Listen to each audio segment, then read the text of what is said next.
Все были убеждены вокруг, что парень в порядке, то, ничего страшного, он же, не совсем конченый, наверное. У него несколько приводов в психушку. Я была в ахере. Он начинает кидаться в меня ножами. Честно, я вообще понятия не имею, как начинать это видео. Изначально я хотела рассказать про свои отношения с итальянцем, о том, как было здорово, что пошло не так и так далее. Но потом я поделилась этой идеей со своей преподавательницей по итальянскому языку, и она сказала мне: Ника, вот если бы это было видео про какой-нибудь абьюз, что-то такое интересное, я бы с удовольствием это посмотрела. И я подумала, а почему бы не записать про черную графу в моей биографии? И вот я здесь рассказываю про свои абьюзивные отношения. Расскажу, как это началось, чем это закончилось, как это закончилось, какой капец вообще происходил на протяжении всех взаимоотношений.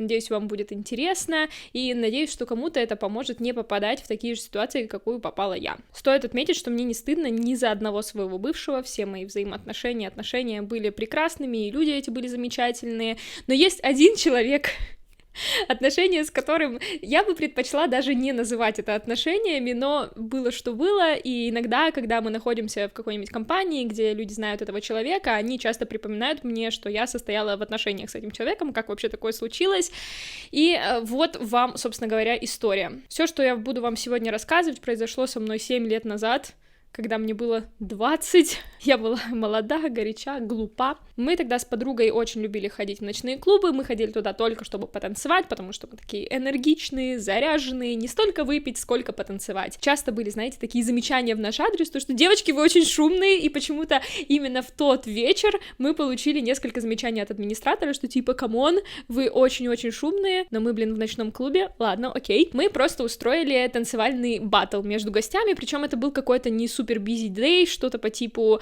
я не знаю, четверга, может быть, это было лето, было просто все чудесно, прекрасно. И вот все танцуют, вокруг много народу, мы всех привлекаем в клуб, значит, там устраиваем танцевальный баттл, и стоит один парень в сторонке, который вот вообще никак не хочет принимать участие во всем этом безобразии. Тогда что я делаю? Я подхожу непосредственно к нему и говорю, типа, так, погнали танцевать, почему ты такой скучный, что ты стоишь на месте? На что он мне говорит, нет, Ника, я не пойду с тобой танцевать. Я, конечно, была удивлена, что человек, которого я вижу первый раз, знает, как меня зовут. Ну да ладно. И на что я ему сказала, ну нет, пойдем. Он говорит, хорошо, я пойду с тобой танцевать в баттл, только если ты дашь мне свой номер телефона, и мы с тобой пойдем на кофе. Я подумала, ну в целом ставки не так высоки, почему бы и нет, и думаю, ладно, окей, дала ему свой номер телефона, нельзя грамм, и, собственно говоря, вывела его на танцпол. На следующее утро я просыпаюсь от того, что у меня уведомление, непрочитанное сообщение, что, ну все, я с тобой потанцевал, когда мы пойдем на кофе.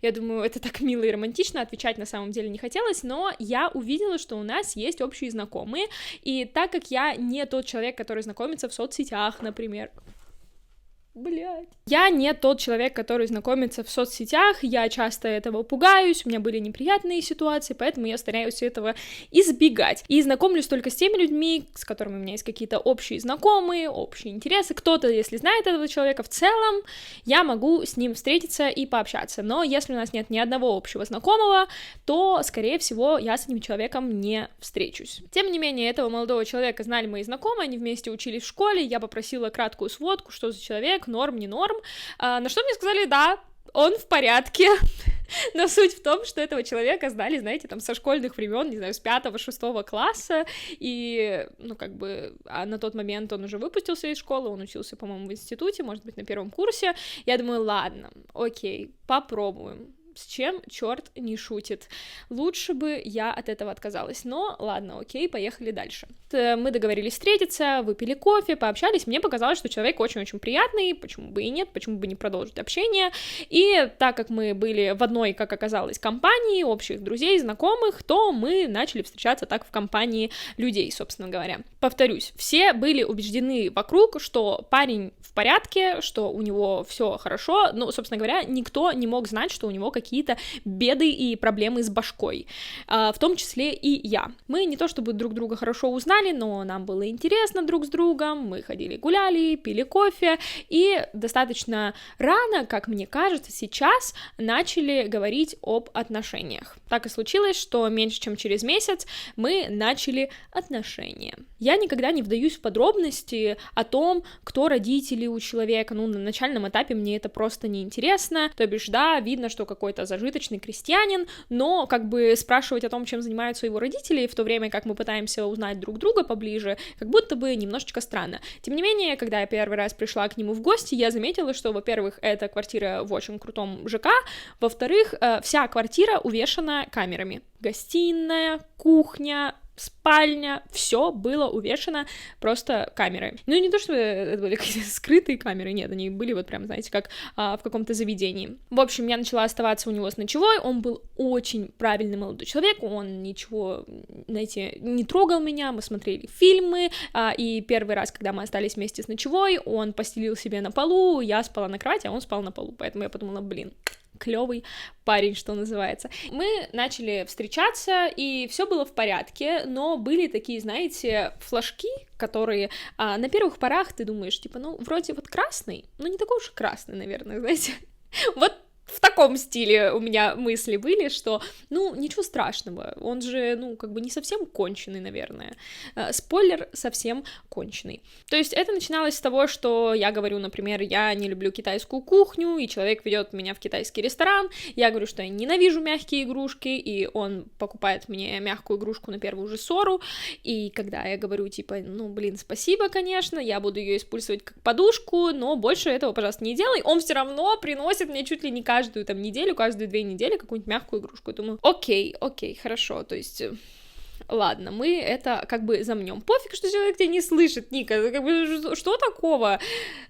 Никаких проблем. И параллельно с этим я тогда только начинала свой путь в психотерапию, я начала заниматься с психотерапевтом с 17 лет, и я, соответственно, ей рассказывала про этого молодого человека, на что она говорила, слушай, Ника, вот какой-то он, вот что-то в нем не так. Я такая, да нет, все так, не так. На самом деле она была права, но мне нужно было, видимо, на своем опыте убедиться. Сейчас как коуч я, конечно, понимаю, что иногда нужно давать право своим клиентам ошибиться.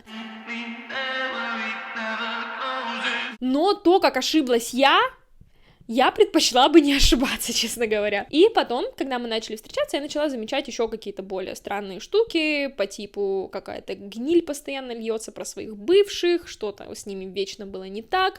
Плюс я как бы не обращала внимания. Я заметила одну важную деталь, на которую стоило обратить внимание, но никогда про нее не спрашивала, а это именно то, что у него были изрезанные ноги. Они были просто полностью в шрамах, я не могу даже объяснить, как это выглядело очень страшно, это такие, знаете, глубокие порезы, там, не знаю, со шрамами по сантиметру и в длину еще там сантиметров по 10, но red flag, нет, не такой уж и red, вот, и спустя месяц, наверное, этих отношений я начала думать, что, наверное, все-таки это не мое, я тогда вообще не сильно стремилась в отношениях, черт знает, зачем я начала их, но anyway, мы продолжили встречаться, и через месяц я поняла, что все.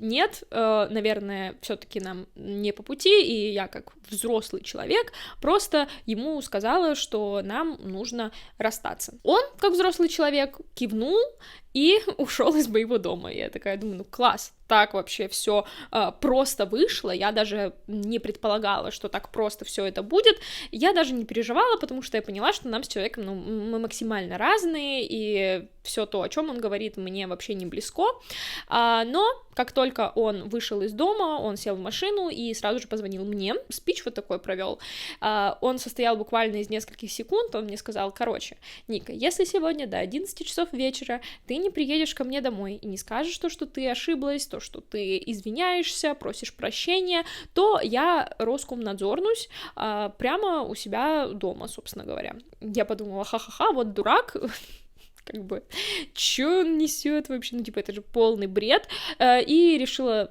как бы, хрен с ним. За месяц наших отношений я познакомилась с некоторыми его друзьями, и решила, что, ну, раз человек мне такие вещи говорит, наверное, стоит кого-то из его друзей все-таки об этом известить. И я нашла номер телефона одного из его близких друзей и сказала ему, что так-то, так-то, он мне говорит, что он сделает Роскомнадзор, и, как бы, я не знаю, что мне делать. Ну, я немножечко была потеряна в тот момент, потому что я думаю, ну, это просто бред, говорю, просто, пожалуйста, приедь, посиди с ним там, не знаю, как-то его успокой, на что он мне сказал: Ника, а он ведь не шутит? Я говорю, в смысле? Он говорит, а ты знаешь, что у него несколько приводов в психушку по попытке Роскомнадзора? Я была в полном шоке, честно говоря, в тот момент. Я говорю, подожди, в смысле? Он говорит, ну вот, значит, я его лично доставал несколько раз с подоконника, я лично его там откачивал, и вообще ты видела у него шрамы на ногах? Я такая, ну да, что это такое? Только тогда у меня возник вопрос, а что это вообще? И он мне объяснил то, что человек просто вот из-за бывшей девушки там в мясо себя исполосил, будем это так называть, не знаю, как еще сказать. Я говорю, так, ну как, он же должен тогда, наверное, наблюдаться, не знаю, у психиатра, ходить к терапевту, еще что-то, на что мне сказали, то, что у него просто очень влиятельные родители, все это было замято, и поэтому, собственно говоря, никаких записей об этом нигде нет. Я была в ахере. И я спросила, что мне делать, он сказал, ну, тебе лучше приехать, потому что я думаю, что он может попытаться сделать это снова. Я сильно испугалась, мягко скажем, я обосралась просто, и я в тот момент вообще не понимала, что мне делать. Я решила, что единственный верный способ, я не хотела звонить родителям в тот момент, потому что мне было стыдно, я не хотела звонить своему психотерапевту, потому что мне было вдвойне стыдно, потому что она меня предупреждала, а я, собственно говоря, ну, ее не послушала, решила пойти своим путем. Я ничего лучше не придумала, кроме как позвонить в телефон доверия.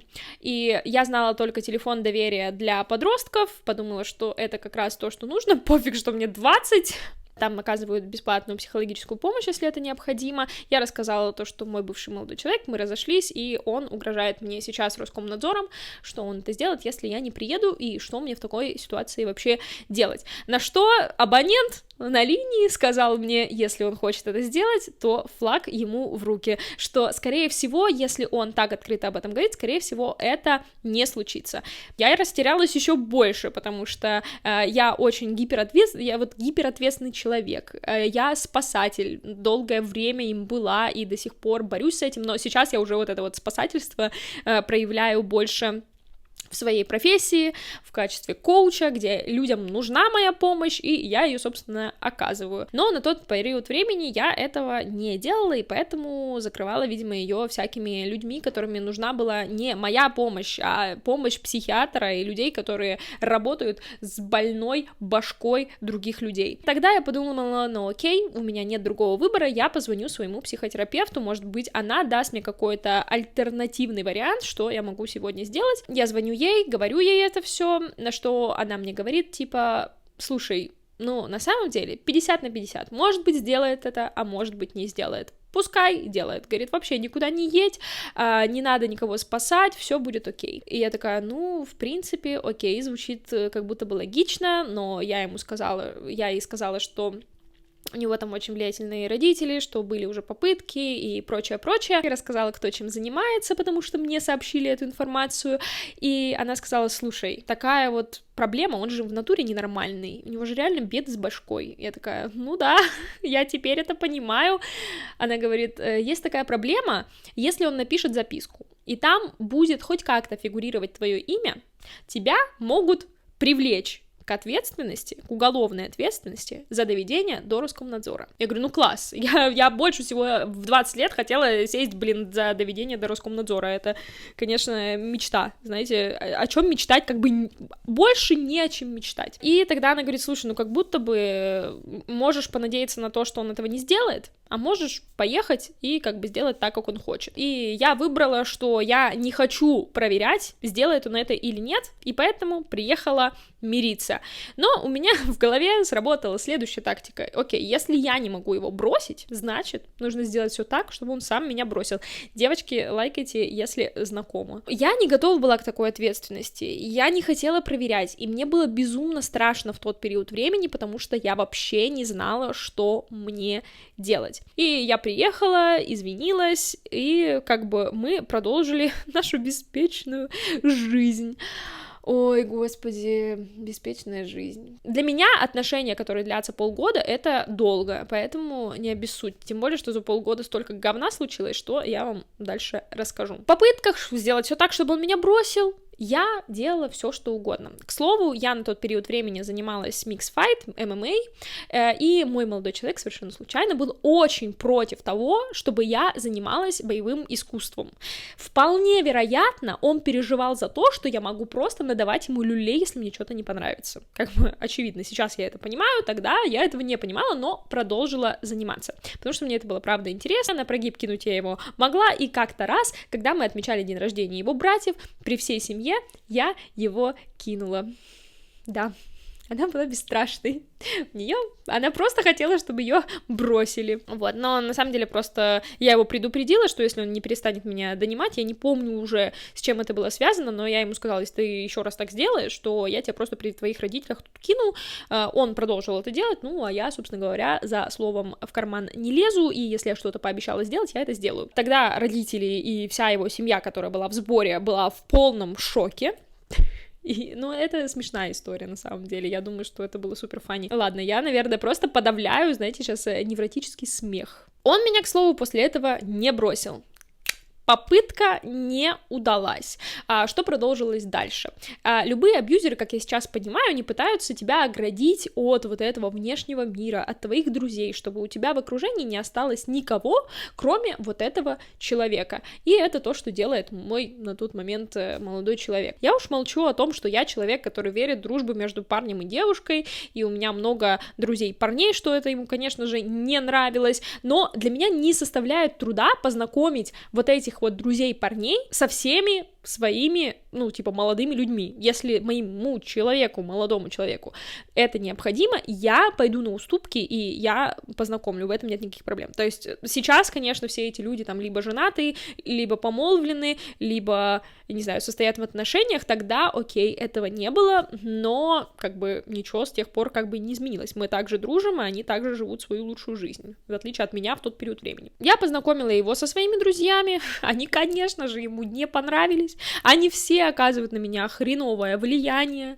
они все уроды, они все плохие люди, в отличие от него, вот он-то вообще самый лучший, вообще как мне может быть необходим кто-то в окружении, если у меня есть он, реально не понимаю.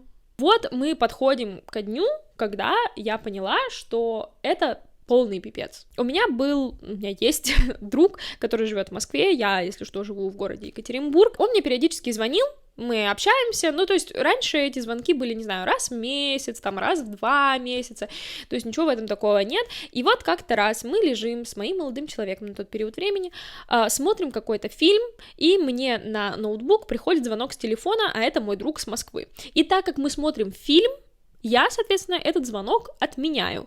Казалось бы, ну, а что такого? Но у молодого человека случается истерика, что как бы, какого черта он тебе звонит вообще? Я говорю, не нравится, что он мне звонит, позвони и сам ему об этом скажи, что ты меня тарешь.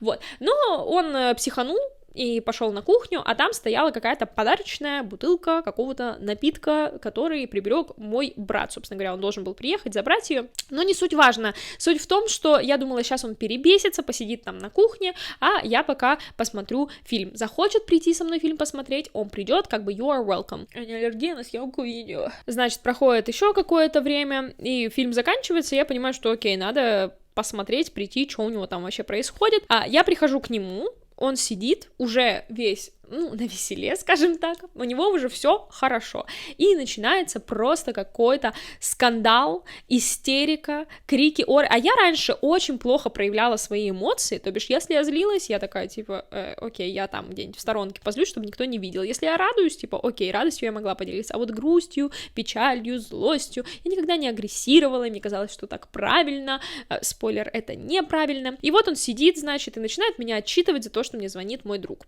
я думаю, да что такого-то, как бы, я пытаюсь как-то за себя постоять, но потом у этого молодого человека начинает крыть башку просто уже капитально, он начинает сначала переходить на личности, потом, когда он понимает, что он не задевает меня, то есть у него не получается до меня достучаться с какими-то оскорблениями и так далее, он начинает заходить на запретную территорию, это мои родители, и он начинает поливать их грязью. Тогда я уже начинаю как бы немножечко охреневать от происходящего, потому что мне вообще непонятно, что происходит, а это все было сделано в попытке вывести меня вот на эти вот эмоции, видимо, ему так хотелось, чтобы я с ним пооралась, я не знаю, как-то что-то, не знаю, побила посуду, я не знаю, что он от меня хотел в тот момент, но вот он начал такие вещи, собственно говоря, исполнять. Когда он понял, что и это не дает ему ту эмоцию, которую он хочет от меня получить, он начинает кидаться в меня ножами.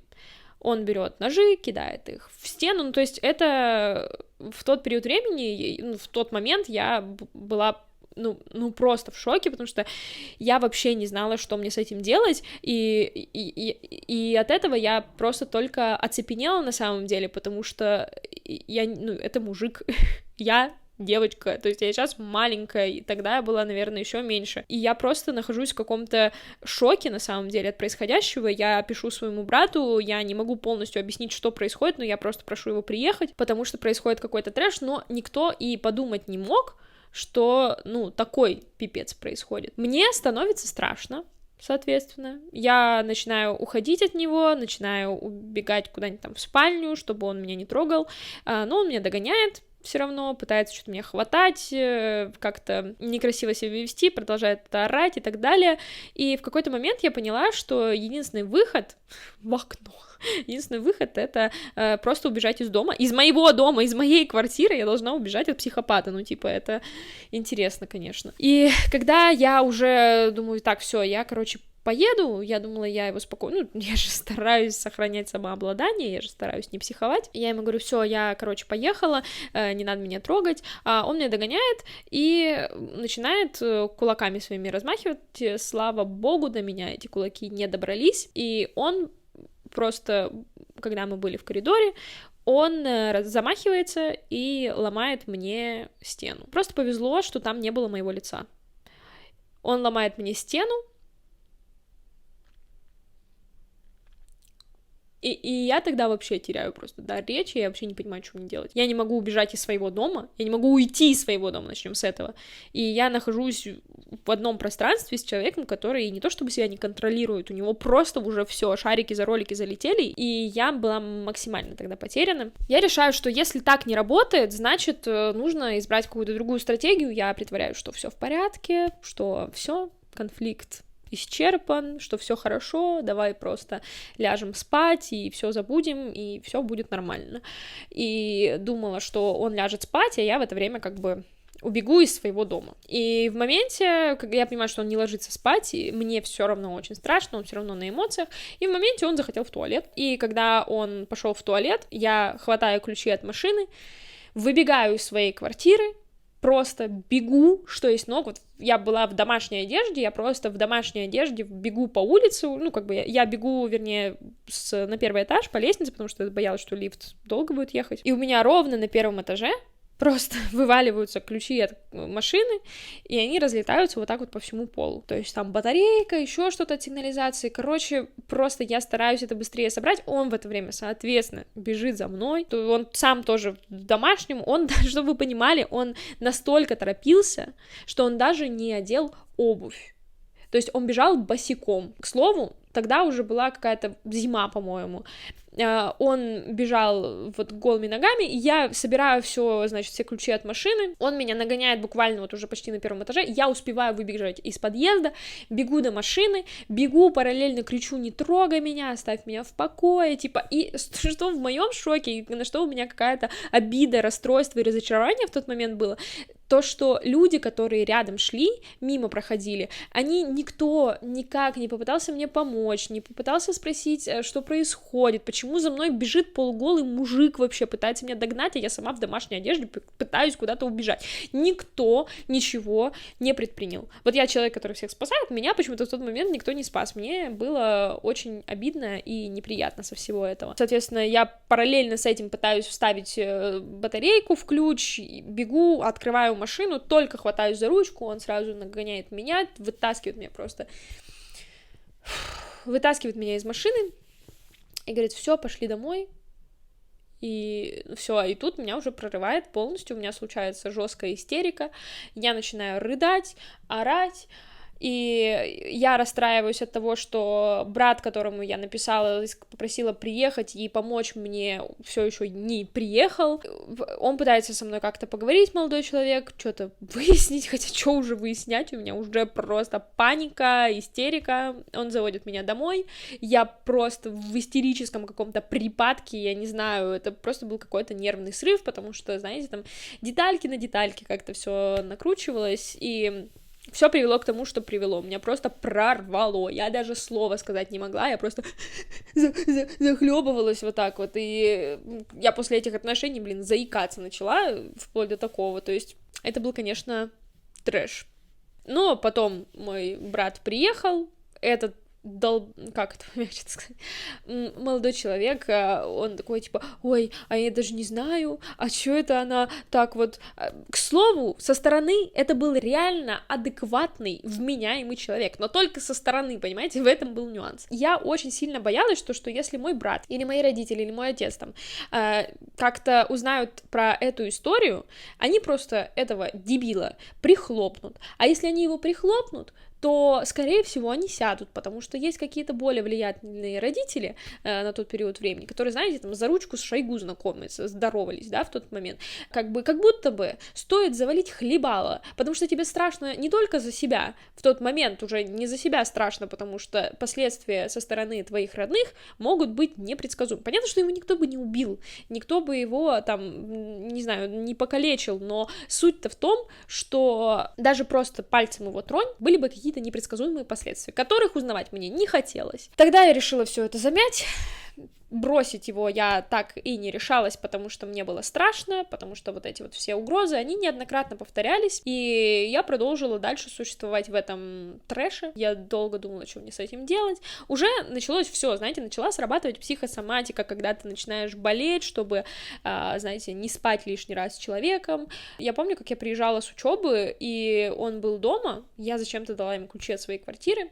Я просто стояла в машине, вернее, сидела в машине около дома, могла несколько часов сидеть, только чтобы не подниматься домой, только чтобы не проводить с ним время. Потом, после этого случая, он стал как-то поспокойней, слава тебе, Господи, починил мне стену, спасибо и на том. Родителям своим, которые это все спонсировали, он сказал какую-то чушь, я не помню, какая была причина, что случилось со стеной, я не помню, как он это обосновал, но суть в том, что я потом на него злилась и говорила, типа: а что ты правду-то не сказал, что ты не сказал, что ты ее проломил тут кулаком. И он после этого меня не бросил. Вот, казалось бы, ты так уже психанул, так уже просто понял уже, что не твое, что можно было бы уже все это прекратить, но все не было прекращено. И мы продолжили вот так вот существовать, скажем так, вместе. Кстати, я вспомнила еще историю, что как называется? Как-то типа baby blaming. Как называется? Короче, когда человек насильно тебя принуждает к тому, чтобы ты забеременел. Напомните мне, пожалуйста, я не помню, как это называется. В общем, была такая ситуация, что он решил, что если... Это все касается того, что я должна была уехать в Америку, кстати, не на всю жизнь, на 3 месяца, буквально на лето. Он, значит, хотел сделать так, чтобы я в этот период времени забеременела и никуда не поехала. Или сделать мне предложение. Вот такой вот альтернативный у него вариант был, но когда он его предложил, я сказала, что никакое предложение меня не остановит от того, что я хочу. Вот, поэтому он избрал другую тактику, но у меня, к счастью, там было все на мази, и такого не могло случиться. Потом начался коронавирус, это был 2020 год, но в тот момент я должна была в 2020 году улететь в Америку по программе Work and Travel, и я вывезла все документы, которые у меня были, к маме, потому что этот человек так сильно не хотел, чтобы я куда-то улетала без него, одна, что мои документы были просто под угрозой. Я бы не удивилась, если бы они в какой-то момент просто пропали. Или были сожжены, или порезаны, я не знаю, все что угодно могло случиться, потому что у человека беды с башкой колоссальные. Ну и после этого случалось много неприятных ситуаций, какие-то приступы ревности неадекватные, но уже, слава богу, без пробития кулаками, без кидания ножей, но какое-то там, не то чтобы он меня бил, он меня не бил, он бы попробовал, он бы, наверное, сам отхватил, учитывая, что я тогда занималась спортом. Самый главный вопрос, как все-таки удалось это все закончить и это все завершить, на самом деле все случилось наилучшим образом для меня. Я напоминаю, что весь этот трындец проходил вот типа за полгода, то есть все это случилось в рамках полугода, то есть первый месяц я поняла, что это не мое, предложила расстаться, мне начали угрожать, и после этого еще 5 месяцев это все вот продолжалось. Тогда он начал очень критично воспринимать мое общение с моей лучшей подругой. То есть эта девочка, это даже не парень, и он начал мне запрещать с ней общаться, вообще, там, чтобы она не приходила ко мне домой, на секундочку, то есть там были какие-то обидки регулярные на это и так далее, и тогда моя подруга попала в трудную жизненную ситуацию, и она попросила меня, чтобы я дала ей пожить у себя дома. И тогда мне было уже нечего терять, мне было уже не страшно, потому что я была тут не одна, просила меня пожить у меня какое-то неопределенное количество времени, и я сообщила об этом своему на тот момент молодому человеку и сказала, что все, ты можешь либо съезжать, либо съезжать. Там, на самом деле, я уже была настроена решительно, я была уже сыта по горло вот этим всем говном, и знаете, что самое стрёмное? Вот когда ты находишься в чужой квартире, ты можешь сам уйти, но когда ты находишься в своей собственной квартире, это еще тот челлендж выгнать кого-то из своего дома. К моему счастью, в тот момент он был так сильно обижен, так сильно огорчен, что приоритет был расставлен не в его пользу, что он без вопросов ушел и, закрывая дверь, я как сейчас помню, он мне сказал: кстати, поздравляю тебя, сегодня было бы полгода, ровно 6 месяцев, как мы с тобой встречаемся. Хлопнул дверью и ушел. И после этого мы с ним ни разу не общались, нигде не пересекались, никак не контактировали, и я безумно рада, что все так сложилось. На самом деле, насколько я знаю, он там сразу же почти нашел какую-то девчонку на сайте знакомств, уже из какого-то города, уже, значит, за ней туда куда-то поехал, так что я была счастлива неимоверно, что мне удалось из этих взаимоотношений выйти без особых потерь. Это до сих пор страшная, ужасная история, которая ни разу ничего подобного у меня не повторялась, у меня никогда не было ничего подобного, чтобы на меня там даже кричали или как-то меня оскорбляли. Ну, кстати, вот я про оскорбление не говорила, но это просто перманентная вещь была, просто по сравнению с тем, что я рассказала, как будто бы оскорбление — это не так уж и страшно. Я очень рада, что все-таки удалось выйти из этого, и на тот период времени мне было уже вообще пофиг. Он будет снова угрожать, но я просто не возьму телефон. И так и было. Я не брала телефон, я не отвечала на сообщения, ничего. Так что вот так вот. Надеюсь, эта история была поучительна. Для меня она была очень поучительна. Я как коуч и раньше училась извлекать какой-то ресурс даже из плохих ситуаций, чтобы использовать их в будущем. Но тут было взято, вы знаете, у меня всегда была модель отношений, которые я хочу. Как я хочу, чтобы у меня вот выглядели мои идеальные отношения. Вот в этих отношениях я поняла, как я точно не хочу, что точно нет, и это тоже было необходимо. То есть, да, 20-21 год, мне кажется, это подходящее время для такого опыта, и я рада, что он случился вот именно в этот период времени, а, допустим, не сейчас, потому что, скорее всего, это был бы очень важный человек в моей жизни. В 20-21 год ты вообще не думаешь о том, что, типа, ну, будет и будет. Вот. Так что это, наверное, все. Я думаю и надеюсь, что эта история была для вас в какой-то степени поучительна и интересная, потому что я старалась, у меня еще не было такого формата видео, я старалась быть максимально искренней.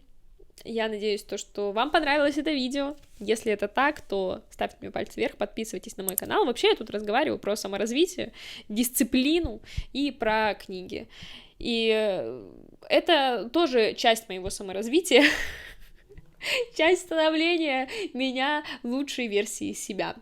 Вот, как бы это сложно не было, но это было сложно, правда, это было тяжело, это было местами мучительно, неприятно, больно, но я справилась. И вот, наверное, я хочу сказать, что любая ситуация, какая бы у вас ни случилась, вы обязательно со всем справитесь. У вас есть на это силы, и я верю, что все получится. Вот даже если вы, не дай бог, сейчас состоите в чем-то подобном, не буду брать на себя ответственность давать каких-то советов, но лучше все-таки из этого уходить, если вам там плохо. Лучше уходить оттуда, где плохо. Но сказать очень просто, и на своем опыте знаю, что сказать легко, сделать не так просто, даже если ты супер смелый и супер решительный человек. Вот. Тем не менее, я надеюсь, что у каждого из вас, я думаю, у каждой из вас все будет хорошо. На этом прощаюсь с вами. С вами была я, Ника Новгородцева. Подписывайтесь и пока!